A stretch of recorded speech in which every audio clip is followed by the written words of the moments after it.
बिहार विधानसभा चुनाव 2025 की तैयारियों के बीच प्रदेश की सियासत में हलचल तेज हो गई। नेता प्रतिपक्ष और सत्तारूढ़ दलों के बीच आरोप प्रत्यारोप का दौर भी शुरू हो गया है। इसी क्रम में बिहार के उप मुख्यमंत्री सम्राट चौधरी ने राजद सुप्रीमो लालू प्रसाद यादव और कांग्रेस पर तीखा हमला बोला है।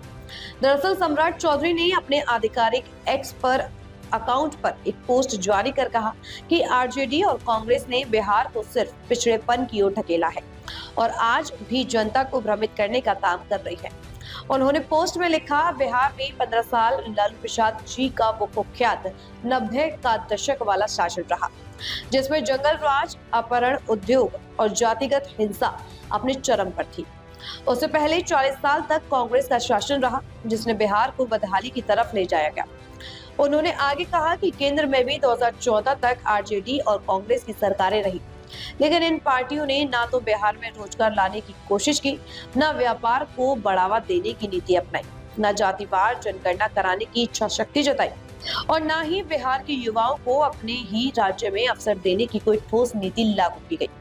उन्होंने यह भी आरोप लगाया कि जब एनडीए सरकार कोई भी जन कल्याणकारी कदम उठाती है, तब आरजेडी और कांग्रेस कूदकर उसका क्रेडिट लेने की कोशिश करती हैं। उन्होंने कहा कि अगर अपनी सरकार में कुछ किया होता तो आज क्रेडिट लेने के लिए छटपटाना नहीं पड़ता।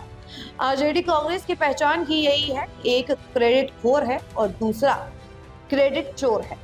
राजनीतिक विश्लेषकों का मानना है कि सम्राट चौधरी का यह बयान चुनाव से पहले विपक्ष को घेरने की रणनीति का हिस्सा है। एनडीए सरकार खुद को विकास और सुशासन का प्रतीक बताने की कोशिश कर रही है, जबकि विपक्ष अब तक की सरकारों की नीतियों को विफल बताकर जनता को अपनी ओर आकर्षित करना चाहता है। सम्राट चौधरी पहले भी विपक्षी दलों, विशेषकर राजद पर कई बार निशाना साध चुके हैं, लेकिन इस बार उन्होंने कांग्रेस को भी सीधे तौर पर कटघरे में खड़ा कर दिया है। आने वाले समय में बिहार की राजनीति और गरमाने की पूरी संभावना है, क्योंकि सभी दल अपने अपने एजेंडे के साथ मैदान में उतरने को तैयार हैं।